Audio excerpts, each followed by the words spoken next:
Hey guys, it's Missy Wolf, and I'm here with Matt VanFossen. How are you Hello, today, everybody. by the way? I'm doing well. How about yourself? I'm doing great. It's actually a beautiful day here in Southern California, and I know you're a West Virginia guy. Are you in West Virginia now? I'm in Kentucky. Ooh, At okay. this moment, we have a show at a big festival in Kentucky tomorrow. So we're down here getting ready for that. Oh, that's awesome. That's awesome. What's the name of the festival? It's called the Sorghum Festival. Oh, very fun. Very fun. I have some friends out in Kentucky, and I wonder if they're going to be out that way. But you have an amazing story, and your story actually is pretty emotional too. And it took me back when I was reading about you, and I thought, wow, you really have a lot to show people, and you've taken your career to a level where a lot of people going through the things that you've been through may not have done that. And I just first want to tell you on behalf of Center Stage, we are very sorry for the things that you've had to go through. And I'm speaking about, the loss of your mom. I know that that's really difficult. And I am absolutely 100% positive that she is so proud that you are continuing on with what you are doing. And reading your story was just so taken back by that. I wanted to acknowledge that first and foremost with you because, you really, this music industry is very brutal.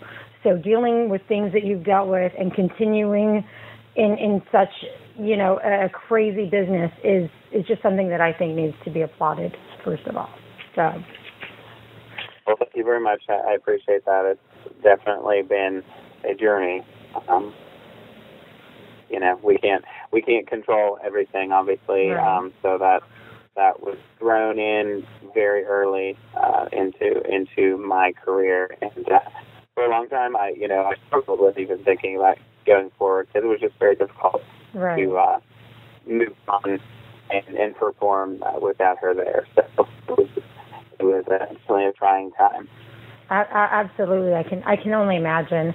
And like I said, I know that she's got to be so super proud of you. And your current song that's gotten a lot of radio play, and I know because I've heard it on the radio, is Where Are You Gonna Run To Now? When I started listening to that song, and I first heard it on the radio, and I was like, wow, it's so true. Everything in that song is so true, and I loved it, and it was so relatable, and it's one of those messages that I find myself telling friends all the time, in obviously a different way because I am not a singer, but I love everything about this song, and I know I've skipped over all of your past already, and I've gone right to your current new single, but I want to know, where you were at when you were writing this song. Was this written based on personal experience for you, like watching people, or how did this come about? Because it really stuck out to me.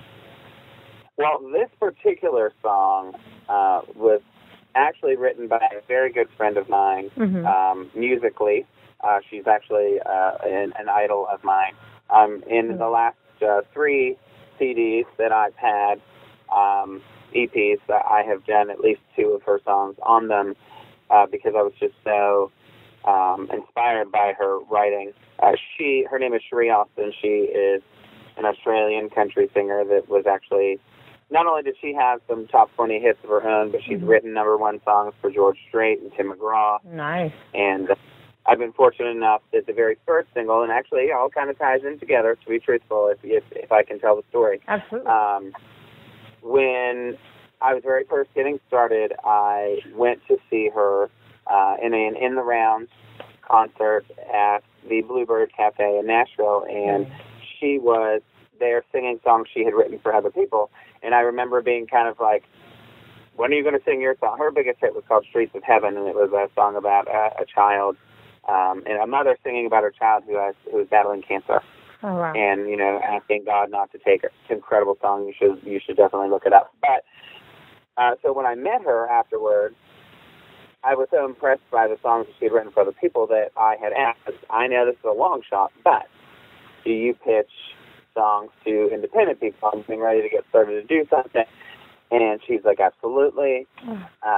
So she had her publisher send me some songs, and the very first song that I had on the radio was called "Tell Me What It Used to Be," and that was the first one I heard on the radio with my mom screaming, crying. You know, I remember getting a phone call from my mom about 3 months after it started playing, saying, "I've heard your song like 100 times on the radio, but this time when it was over, they started talking about you, and it hit me that was my kid, and she had to pull off the road. She was bawling." Aww. And then about 2 months after that is when I was at work, and on St. Patrick's Day 2010, and she suffered a stroke at her job, and I was 2 hours away, and she had just turned 50 2 months before, and God took her home, and she was on life support because she was an organ donor, and so right as I was getting ready to get to the hospital, about midnight, I turned on the radio, and there was "Tell Me What It Used to Be" on the radio.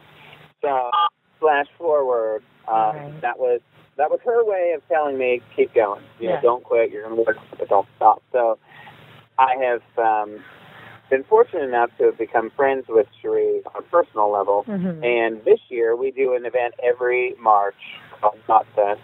My mom's name is Dorothy, but everybody called her Dot. So we do an event called Dot Fest every year where we throw a concert in her memory, in honor of her memory. And provide people with information on the signs of a stroke, and do everything that we can to try to help people realize that not only are there signs for a stroke, but if you are unfortunately unable to afford your prescription medicine, if you say you're supposed to be on blood pressure medicine. My mother was supposed to be on blood pressure medicine. She just started a new job, didn't have insurance, couldn't afford her pills. If she was on those pills, she would be here today. So I try to champion the cause that there are ways to get your medicine. So I was fortunate enough this year to get a hold of Cherie and tell her my mom's story. Now, her and I had talked a little bit over the years, but not anything in depth, and I had never told her about the story about her song, Tell Me What It Used to Be, and my mom. So I got to talk to her about it, asked her if she was interested in playing at Dot Fest, and fortunately, and unfortunately, I had her crying on the phone, and she was like, absolutely, I want to come up from Nashville and take part in. And she, and her with her little accent, she calls it Dot Fest or whatever. So cute, right? We had her come up, and it was so cool. But I had a friend at the time that was in my life that was kind of helping manage me. Had bought a tour bus and done a lot of things that I never asked to be done. And I had situations, and we had been fighting a lot because I would stand up for myself, this man, friend of mine, and I would stand up for myself, and if it didn't match his opinion, he was like, "That's it, I quit, I'm done." And like he would fight with me and run. So this actually happened during Dot Fest when Cherie was there. So in a sense, the song was inspired by these incidents when she pitched it to me. So that was it in a nutshell. And we found the song. She sent me. She told me, she's like, "Listen, you got to listen to this song. I'm going to send it to you as soon as I get to Nashville." And I did, and I was like, "That's it. Like, that's what I want to do." And I did a Kickstarter to raise money for an album. We raised $22,000 on a goal of 20, and people really showed me. I have such great people in my corner that they wanted to hear new music. But unfortunately, one of those people was not the man that I mentioned. He actually kind of sat back to watch and let me fail. And that didn't happen.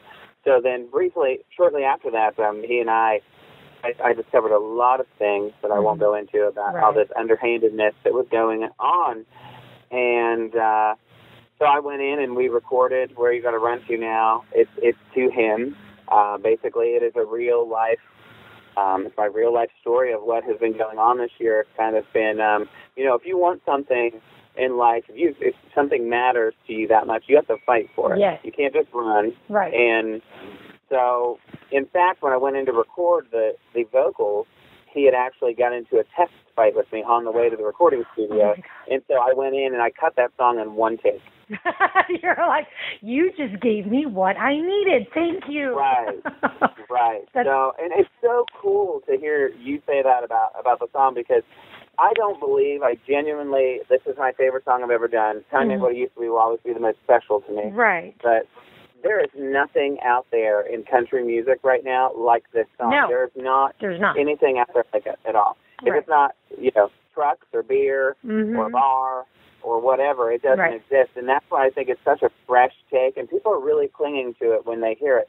I know locally, I was just in the car yesterday with my grandma in West Virginia. We were spending a couple of hours together, and it came on the radio in the car, and we're screaming, go down. And that feeling will never get old because it's such a cool thing. And I have never had a song where people have sent me videos of them singing along with it. They send me pictures of the radio with my name on it. It's so cool. And you know what? It's funny that you mentioned that because I'll never forget, I'm an Austin Webb fan, and he's such a nice guy, and, there were so many things going on, with the whole water campaign that he was doing, with these people, and I'm not going to get all into that, but, everybody was talking about their songs, and I had been hearing his songs, on internet and all this stuff, but my radio station wasn't playing it yet. So the minute my radio station played it, I was one of those people that I took a picture and I posted it on social media, and I was like, I finally get to hear it on the radio, not just, when I'm streaming it online or, playing my own copy of it. So yeah, when fans do that, they're genuinely so excited too, and because they're proud of you guys. I mean, you're their artist, you know what I mean? They're fans of you and your work, and it's just so exciting for them. And I know, even as an artist, right, you have to be a fan of so many people, and no matter what, I know everybody who knows me, they're probably tired of me talking about this, but hands down, Fangirl is always going to come out when we talk about Bon Jovi, or I go see Bon Jovi. They're just my band. Sure. And but in the business, it's I think it's funny that sometimes the fans forget that everyone is a fan of someone. Even the artist that they're a fan of is a fan of someone. And they get, I've seen so many artists get all nervous when they're meeting their idol or somebody, and it's so cute to watch, and I love it. But I definitely think that's such a great thing, and it's got to be great for you seeing that your fans are, posting pictures and singing along and doing videos. That's got to be just so heartwarming and exciting. I don't know. I think it's great. It's really exciting, and we get to go back home the week before last and play at the Sternwell Festival in Wheeling, West Virginia, and I haven't seen the man that we're talking about. I have not seen or talked to him since June 3rd, 2016, and the local radio station picked up a song that they haven't played a song of mine since the very first one. Tell me what it used to be. They picked up this song immediately, said it was the best work I've ever done. Right. And we're playing at that festival, and we're singing that song, and there's so many people. I can hear people singing it back to me. But the weird thing is that the man that for me in my head I sing this to every night when I take stage started walking down the steps of the venue. Wow. He showed up to try to mess with my head. Right. I got to sing it right to him. Oh, so you're like, this is awesome. Oh, it was fantastic. It was fantastic. And I don't mean ill will towards anybody. No. Anything. It's just, you made me, it's almost like there was a Leanne Rimes song that she cut in 2002 called You Made Me Find Myself. Like, you made me find myself because you treated me like crap and like I was your property. And now, I've learned that, guess what? You can be you can be respected, you can be treated fairly, you can show everybody that people want to hear music from you. I mean, how many people, I've watched so many times, unfortunately, when people do Kickstarters and sometimes they don't make their goal, and for me to surpass it, it's such an incredible thing to know that I had that much support. And that's what I was going to say. I mean, you did. You not only completed your goal, you raised more than that. Not everybody can say that because not everybody even meets their goal. And so how incredible is that? And, I have a 14-year-old daughter who just started her freshman year of high school, and oh my God, I can't believe I have a high school kid. Anyways, but I know. She came home yesterday and she was like, Mom, there's this really sad story I want to read you, but it's so powerful. And I was like, okay. And it was basically like this the situation that you're talking to me about right now. There was this goat that was setting up the fox, to be killed by this cheetah or something, or this panther. And it turns out the fox ended up killing the goat because the trap that the goat set failed and got him killed instead. And so you're telling me this, and all I can think about is this story that my daughter read, and it's like, it's people get themselves into those traps all the time. They want to set somebody else up to fail, and what do they do in turn? Boost that person up. That person ends up being so super successful, and they get the exact opposite results of what they were after. It's like, so it's pretty crazy, but I'm so glad for you that you've had this experience, because how can you not grow from this and see it for what it really is and be more aware and just really just be able to move forward with your head held high, like, you know what, I'm doing what I got to do. I'm not running from anything. I'm moving on with my career, and I'm positive, and I'm doing this, and thank you for helping me. I would love singing that song to him every day, too. That would be great. Yeah, absolutely. And it's just been a blessing. It's such a blessing, this song. And we're getting ready next month to shoot the music video for it, and I'm finishing the album, which will essentially be my debut full-length album. And there's just so much excitement in me to get this done and to get the video done, and then to start really working the song nationwide. I'm very excited about it. Right. No, how could you not be? That's so exciting. That's so cool. Now, I know you talk about West Virginia and going back home. Do you live in Nashville now, or do you still live in West Virginia? You just travel a lot? I travel a lot. Oh, okay. All right. Well, I'm going to be in your neck of the woods. Haven't made the Nashville leap yet. I actually record in Ohio. Oh, okay. With a gentleman named Mike Oska. He is a true visionary when it comes to a producer, right. And he's taught me how to start helping produce myself. So that's a super cool experience too. And I like to be able to, if I can take this song into the top 50 on the charts and say, no, this didn't come out of Nashville. This came from my home area. Yeah. From here. That would be such a cool thing, not only for me, but for him too. Yeah, absolutely. Absolutely. Well, I'm just going to be selfish right now and say that I hope during Thanksgiving week, perhaps, I know it's a crazy busy family time, but if you find yourself playing anywhere in West Virginia around Thanksgiving, or doing anything, you have to let me know, because I'm going to be there. And it's going to be my very first time in West Virginia. And you have such amazing vocals. I am addicted to, I can't even tell you, I'm just addicted to your song. The way that you sing it is just, it really, man, you can belt out some notes, and you have a lot of power behind your voice. And not everybody has that, and I think what you bring to the country music world is something that we have gotten away from, and we need that. We need more of you, and I am so excited to promote your music to everybody that I know, because real country fans are absolutely going to, if they don't know you now, and I know some of my people already know who you are, and they were just like, oh my God, so excited that I'm interviewing you today. So yeah, that's it.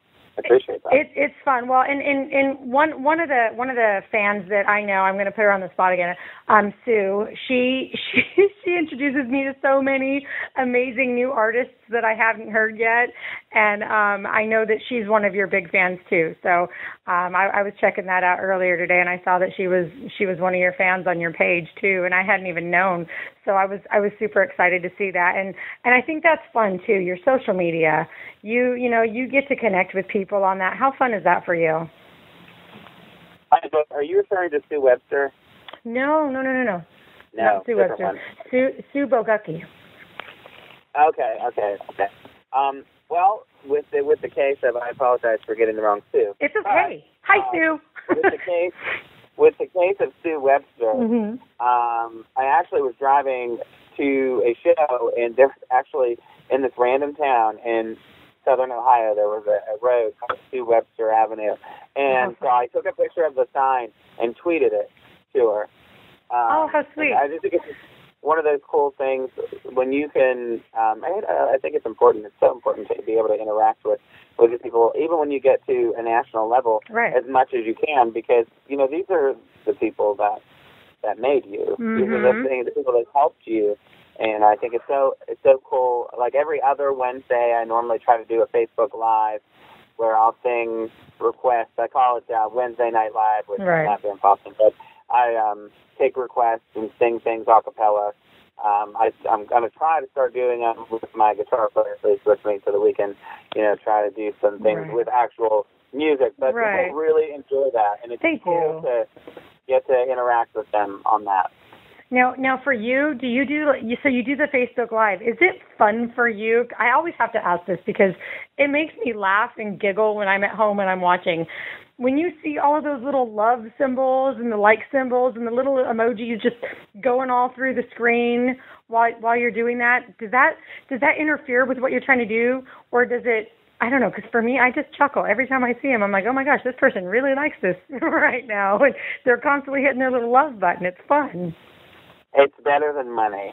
I mean, truthfully, you have to when you get on there, and you know, and I don't know how to do it on my computer. I only know how to do it on my phone. My screen's only like, you know, this big. Right. But, to see all that coming up, and I have a great time doing it, and I really actually kind of struggle with keeping up with all the questions or the requests because they go by so quickly when people are texting. They do, and I mean, when you're sitting at home and you're trying to type in, right? I mean, you're just seeing a million questions, and all I could ever think about is, how does the artist even pick through one of those? Because they're not even on the screen long enough for you to read the entire question. They just come flying through. That's true.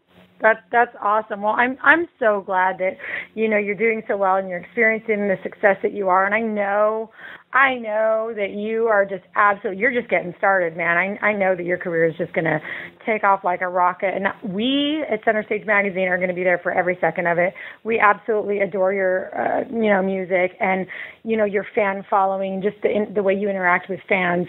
You know, that's something we always look for is, you know, are these artists, are they connecting with their fans? And it's just one of my things that I love to bring to the table and recognize people for. It's, you know, giving credit to the fans, because you're right. They are, you know, they are a huge part in why you are doing what you're doing and, you know, why you're experiencing the success that you are. So awesome job to you. And on behalf of all the fans that love hearing from the ones that they adore, you know, just thank you for that, for taking the time to make them feel like they matter. That's really amazing. And for everything else that you've been going through and everything that you're working on, just awesome job. I can't even say it enough. Do you have anything else you want to tell fans, though, before we go?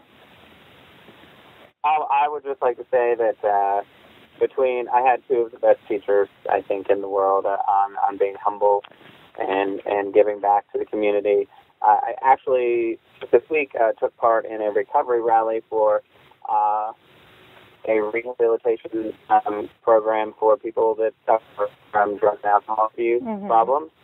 And we performed, we're going to run through now, and a couple other songs with them. And I actually got to speak about my own personal experiences with my father, who is a recovering alcoholic, and how that affects families.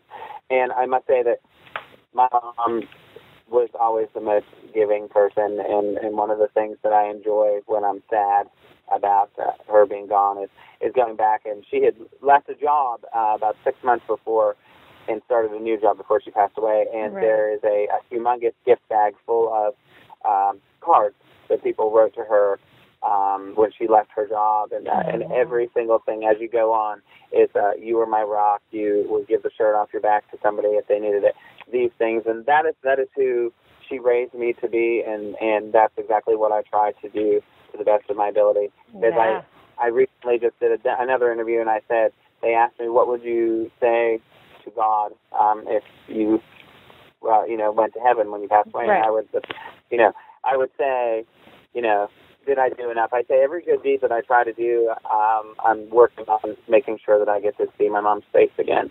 So she was an incredible role model. But my other role model interaction with fans and being so fantastic will always be my ultimate idol, Reba McEntire. I think she's been incredible as a person and an artist in everything she's accomplished. And she taught me how to sing. I mean, I've never had vocal lessons. I went to the school of Reba.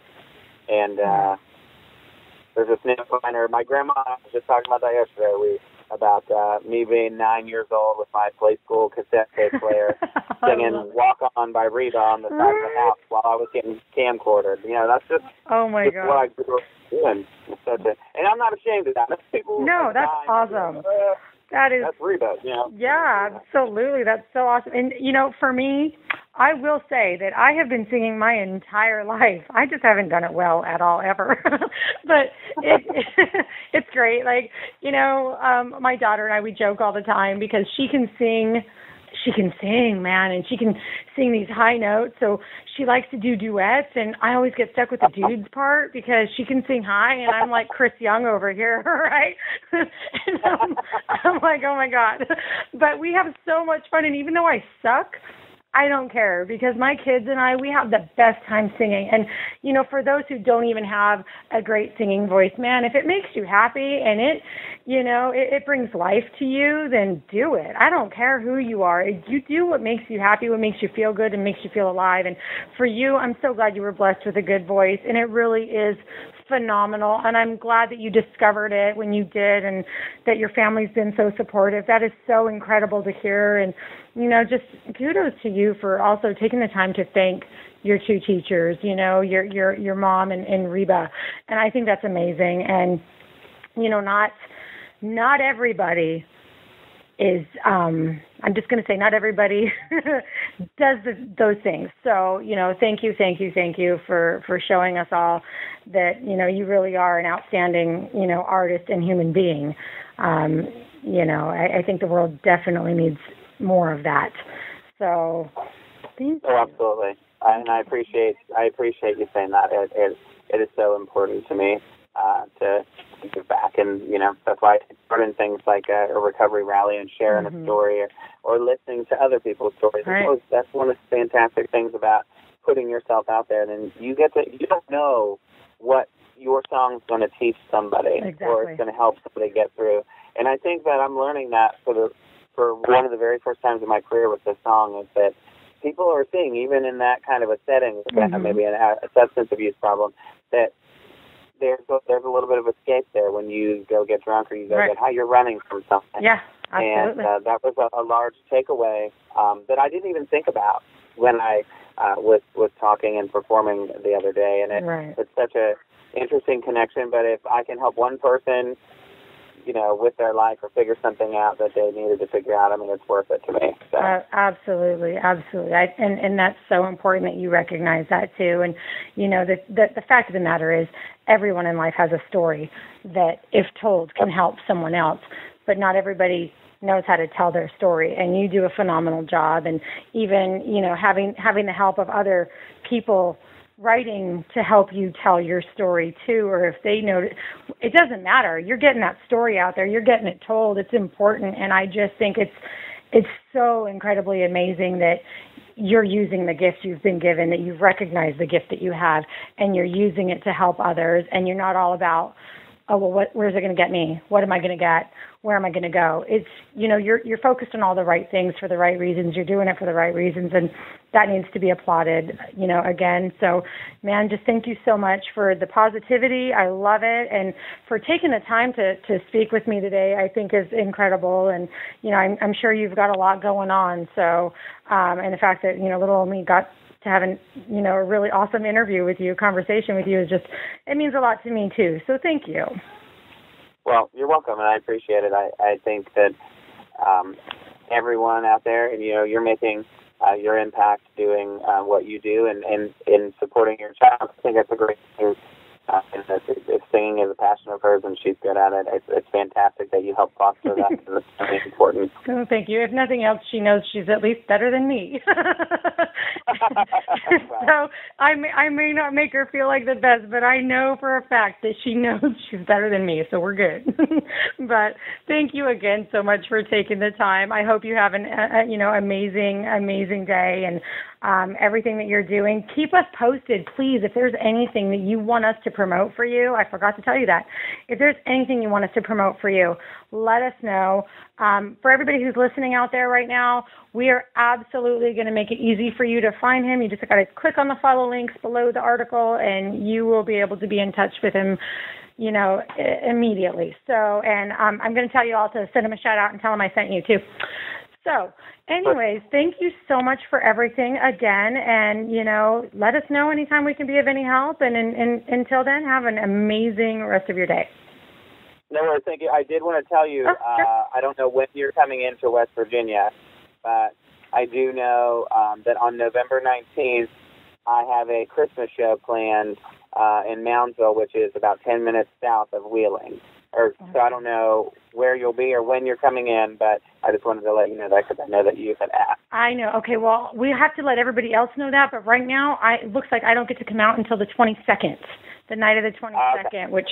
Well, if anything else happens, I'll be sure to let you know. Okay, definitely. But we'll let all the fans know that. Well, you just did. So, awesome. Well, thank you so much. And definitely, you have my number. So anytime, or if you're in the Nashville area, anytime after the first of the year, I will be residing in Nashville at that point. I will be out of California. So anytime you end up in the Nashville area, you can always let me know there too, because we would love to come and get some live footage of you as well. I think that would just be so much fun for our fans to see. Well, I will definitely do that. Thank you. All right. Thank you. You take care. You too. Have a great day. You too. Bye-bye.